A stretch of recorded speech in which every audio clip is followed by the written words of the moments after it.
Here is something I have been carrying around for a while. When I first fell in love with rock music, I thought I knew exactly what it was. Big riffs, big volume, the most aggressively uncomplicated world that had ever existed. I hope you're feeling. I was completely wrong. It turns out the music that made me feel most like myself had been carrying something much more complicated and much more beautiful for a very long time.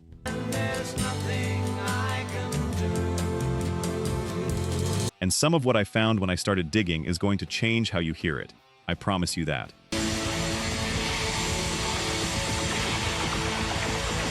Number 10, Tom Robinson.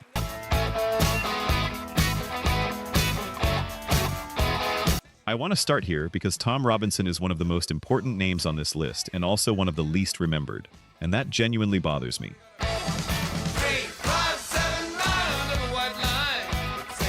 February 1978. The Tom Robinson Band has a top 5 single on the UK chart, 2468 Motorway. He is a working rock musician at the absolute height of his commercial moment, and he releases an EP containing a song called Glad to Be Gay.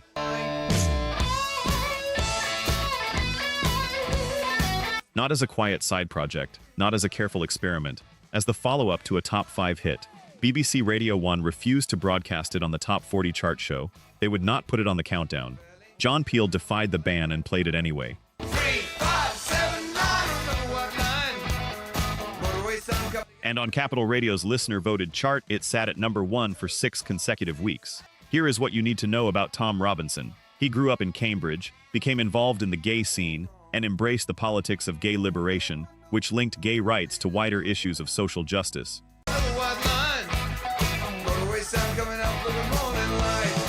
Falling in love with another boy at school was, as he put it, a catastrophe. Since homosexuality was illegal, there were no openly gay people in the public eye, no role models. He had a nervous breakdown and tried to kill himself.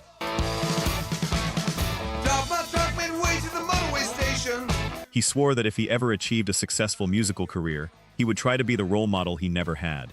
Then he kept that promise, in front of thousands of people. And here is the part I am still thinking about.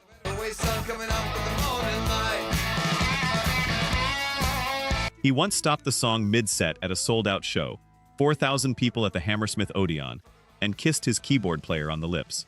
There was an audible intake of breath, an almost tangible shockwave of revulsion passing through many of the audience.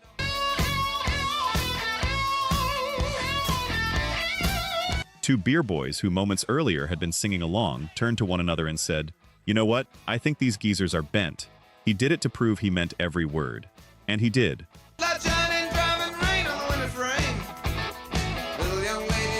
Number 9, Melissa Etheridge.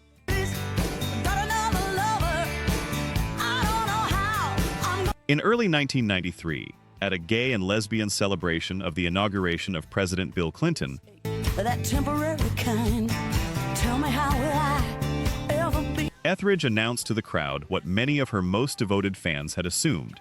She was a lesbian. She was not making a formal press statement. She was just saying a true thing in a room full of people who needed to hear it.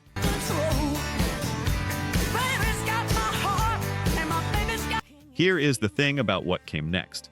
Her fourth album, Yes I Am, became a multi-platinum blockbuster, spinning off the hits I'm the Only One and Come to My Window. I only feel the steel of the red hot truth. The album sold a staggering 6 million copies in the United States during a single-year period.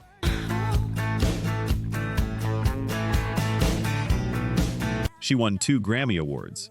She would later win an Oscar. Some people had worried coming out would destroy her career. The career went on to become legendary. And the album title, Yes I Am. I'd do anything to get it out of my mind. I need some insanity. Before you even put it on, she told you exactly who she was. That kind of confidence, the kind that does not wait for permission, that does not hedge, is genuinely rare.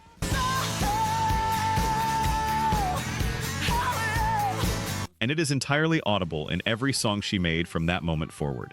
If you have ever watched someone say a true thing in a room full of strangers and felt the temperature shift,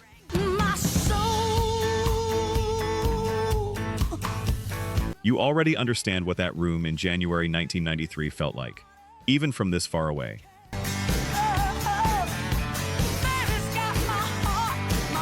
Let's look at the numbers. Only 9% of you are actually subscribed. Honestly, that's tough to see. Our team spends days hunting down archives and verifying every single fact just to tell these stories right. If you've made it this far into the video, you're clearly part of the community, so please hit subscribe. It costs nothing and helps us immensely. Now, for those already subscribed, very few of you have made the jump to our membership, and that's a hard pill to swallow because you're the ones who know our value best. If this channel has moved you or inspired you, consider joining. It's the price of one coffee, but it's the literal fuel for this channel. Let's keep this alive together. Back to the story.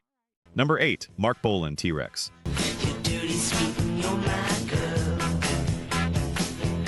I am going to make the case for Marc Bolan here because I think he gets a little lost in the glam rock conversation, which is dominated by someone who is coming up later on this list.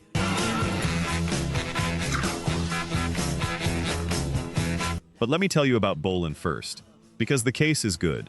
In 1971, Bolan appeared on Top of the Pops, dressed in a shimmering silver suit of silk and satin, with a wild mop of corkscrew hair and glitter tears daubed under his eyes.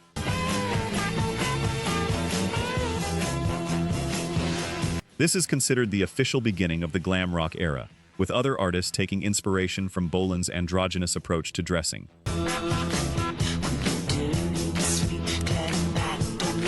T-Rex had 10 top 5 singles in the UK between 1970 and 1973, including 4 number ones: Get It On, Metal Guru, Telegram Sam, Jeepster.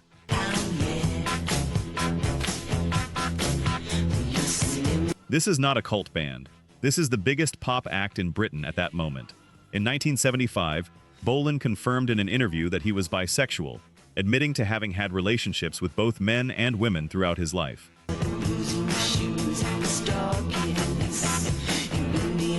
This was seen as a pivotal moment, as queerness was still unfortunately taboo in the public eye. But Bolan did not care. He became one of the first rock stars to talk openly about non-heteronormative sexuality.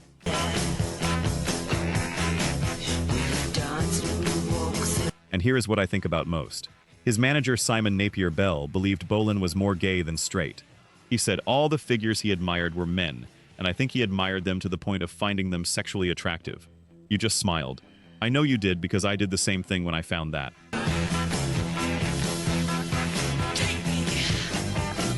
The reason this matters is that Bolan was doing it quietly but openly before almost everyone else at this level of commercial success.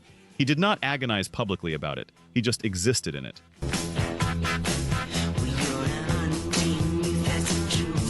That is its own kind of courage. T-Rex were inducted into the Rock and Roll Hall of Fame in 2020. Marc Bolan died in 1977. He was 29 years old.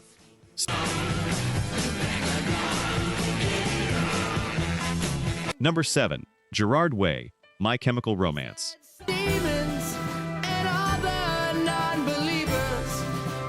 He grew up in Belleville, New Jersey.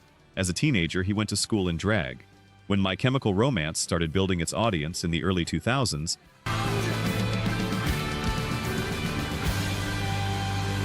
he stood on stages in front of crowds of kids who were still figuring out who they were, and he told them with his whole body and every lyric that this was a safe room. When I was a young boy, my father... In a Reddit AMA in October 2014, he stated, "I have always been extremely sensitive to those that have gender identity issues, as I feel like I have gone through it as well, if even on a smaller scale.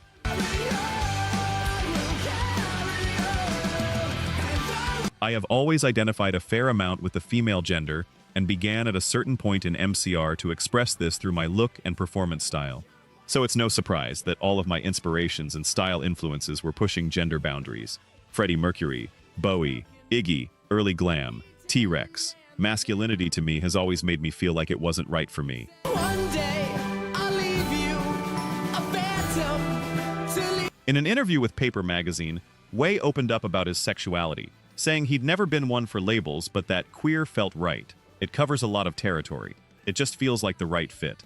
By the 2022 to 2023 MCR reunion tour, Gerard was performing in full-on drag, dresses, wigs, and all.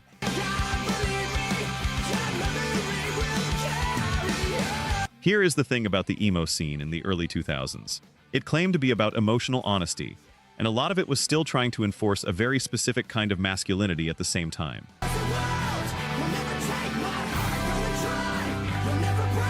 My Chemical Romance pushed back against that from day one.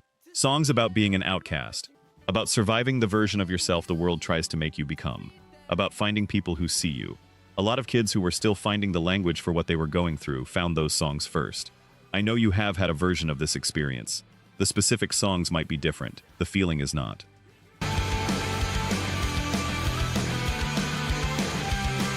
Number 6. Skin, Skunk, Anansi. Used to play the same moves now.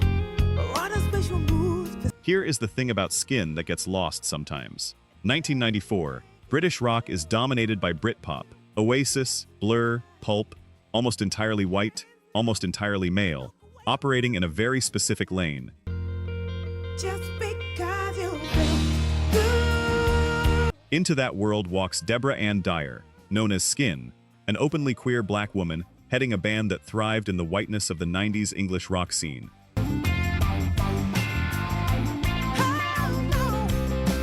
She stirred up a cocktail of vulnerability, anger, and a refusal to conform. As a black woman who had been open about being gay since Skunk Anansi first emerged in 1994, Skin had fought more battles than most when it came to race, gender, and sexual politics. I hope you're feeling happy now. Major labels didn't want to sign them. She did it anyway. By the end of the decade, Skunk Anansi was headlining the Glastonbury Pyramid stage. Skin was the first black female artist to headline that stage. Just because you feel good. A journalist once asked her which was more important, being black, being gay, or being female. She said it was an impossible question. I'm all of those things, all of the time. I hope you're feeling happy now. It's not like one arm is gay and the other isn't. Selling Jesus, weak. Hedonism. These songs know exactly what they are doing. They are not interested in being tolerated. They are interested in being heard.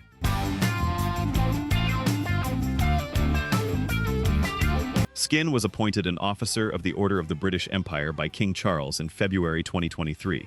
And the debut album Paranoid and Sunburnt still sounds like the beginning of something.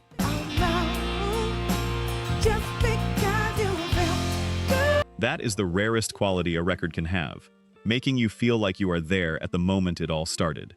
30 years later. I see you feel the pain, all it seems. I wonder what. Number 5. Michael Stipe, R.E.M. I will go to the distance in your eyes. September 1994. R.E.M. is one of the biggest bands in the world. With Out of Time and Automatic for the People, they had sold more than 25 million records worldwide. I thought that I heard you laughing. I thought that. And they were ramping up to tour for the first time in 5 years. Stipe decided to publicly announce his sexuality. He said simply that he had enjoyed sex with men and women his entire adult life. He did not call himself gay or bisexual. He identified as queer. He said the labels are for food. He meant it. Brought me to my knees, pale. Here is what I think about when I think about Michael Stipe. It was a terrifying time for people like him, a young queer man in the 80s who once said, "With Reagan, there was a time when they talked about internment camps for those who tested positive for HIV." If I can do it, now. I waited 5 years to take the first anonymous test. That is the atmosphere he was navigating, publicly. While leading one of the biggest bands on earth, some of you just leaned forward. That is exactly the right reaction. Oh no, I've said too much. He later said, "I was never closeted. That's the thing that's beautiful about it and I'm so proud of. You can never find a single picture of me pretending to have a girlfriend or being somebody that I'm not." Any long-standing R.E.M. fan who had not figured out I was queer before that point wasn't looking very hard. End quote. Should we consider this slip? There is a difference between hiding something and simply not explaining it to everyone in the room. Listen to R.E.M. again with that in mind. The music was never hiding it. It just did not announce it.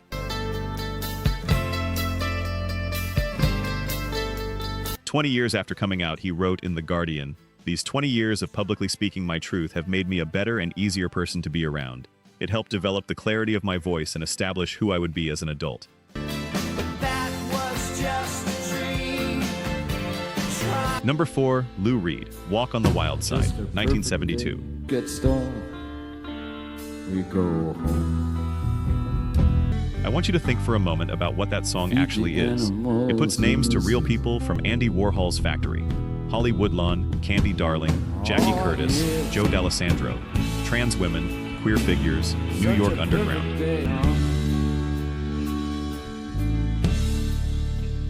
Lou Reed gave them a bass line that is still one of the most recognizable in rock history, a saxophone break, a chorus, and he played it on mainstream radio. The album was called Transformer, co-produced by David Bowie and Mick Ronson.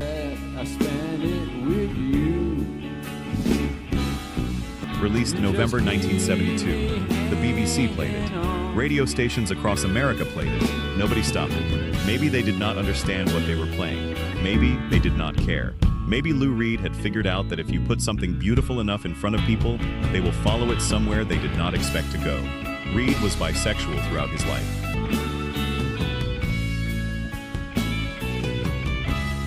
He was in a long-term relationship through much of the mid-70s with a trans woman named Rachel. He did not hide it. He also never made a formal announcement. He lived it. He wrote about it. He played it in front of everyone. And here is what I keep coming back to.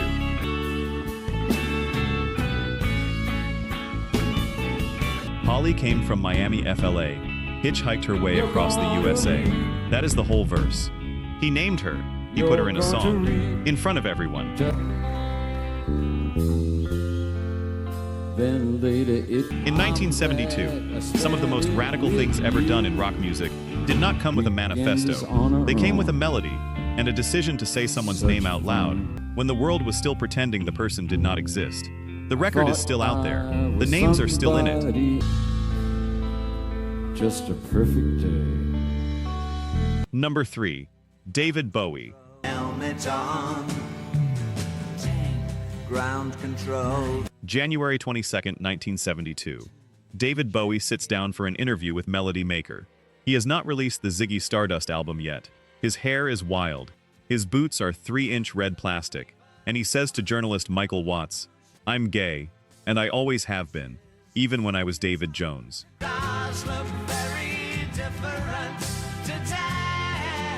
Later in 1974, he claimed he was bisexual. And in the 1980s, he told an interviewer he had been a closet heterosexual the whole time. Many queer fans viewed this recantation as an act of betrayal, coming as it did at the onset of the AIDS crisis. That complexity is real, and it belongs in this story.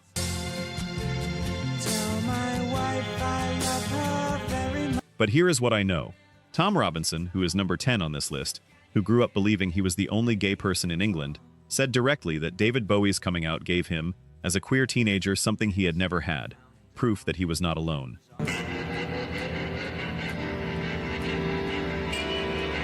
Robinson swore that if he ever achieved success as a musician, he would try to pass on the amazing gift that Bowie gave queer kids of his generation.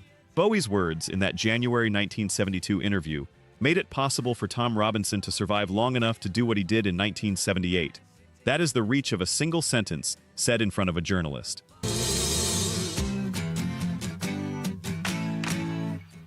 Ziggy Stardust is described as an alien bisexual rock star who falls to Earth. The record, The Rise and Fall of Ziggy Stardust and the Spiders from Mars, is one of the most fully realized things in the history of rock music. It changed what rock was allowed to look like. It changed who was allowed to show up in it. And the music. I do not need to tell you about the music. You already know. Ground control. Number 2, Rob Halford, Judas Priest, February 4th, 1998.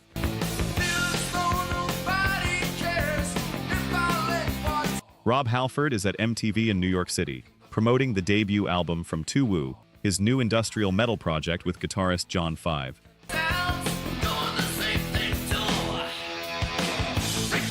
He has been apart from Judas Priest for 6 years. The conversation turns toward Halford's sexuality, murmurs of which had persisted for years.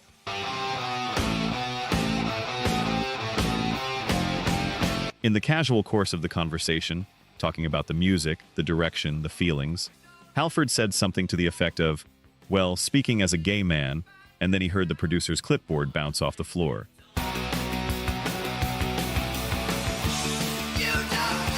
He walked back to his hotel room and thought, that's it. Now everyone knows.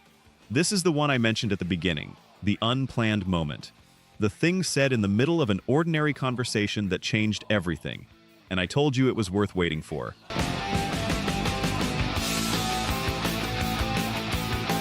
Judas Priest formed in Birmingham in 1969. Halford became the first metal icon to announce he was gay. But here is the part that does not get talked about enough.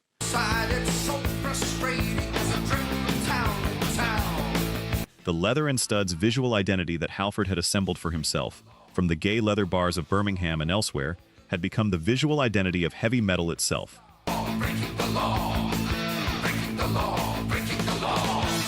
The whole genre, borrowed from queer culture, without most of the audience knowing it. He had been carrying this his entire career. He had always been the person in the band who thought, oh, I better not come out because it will upset my mom and dad. I hadn't better come out because it'll upset my band and my fans and record company.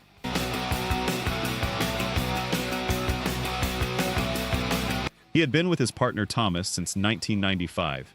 He had known his sexuality since he was 10, and then one February afternoon, he just said it. Speaking as a gay man, blah, blah, blah, and those simple words resonated and went to a lot of places.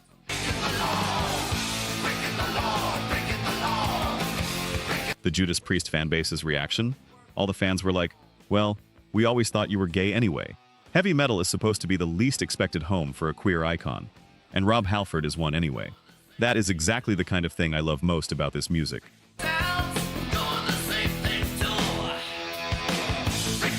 Number 1. Freddie Mercury, Queen.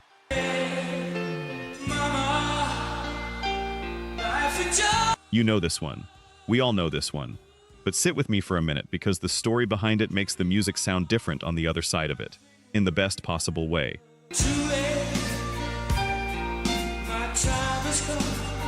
Freddie Mercury was born Farrokh Bulsara. His parents practiced Zoroastrianism. He grew up partly in India, moved to England as a teenager, and formed a band called Queen.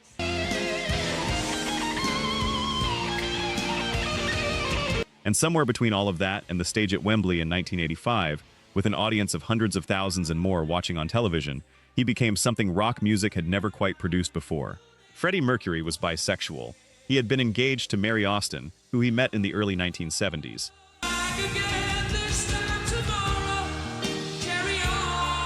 He told her he was bisexual.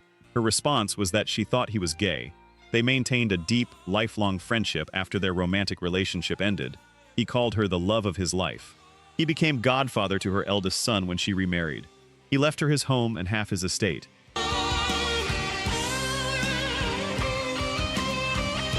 He met Jim Hutton in 1983. Less than a year later, Hutton moved in with Mercury. Though they could not be legally married, Freddie Mercury called Jim his husband, and both wore wedding rings. Hutton remained with Mercury until the singer's death from AIDS-related complications in 1991.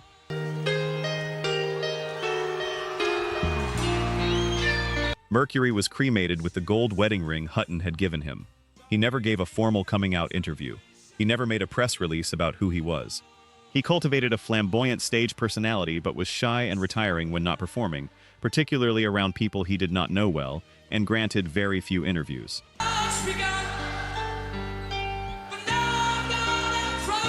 He put the full truth of who he was into his voice, his presence, and the way he looked at an audience, and made every single person in it feel like they were the only person there.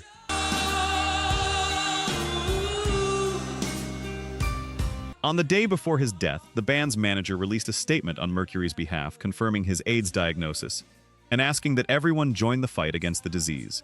He died November 24, 1991.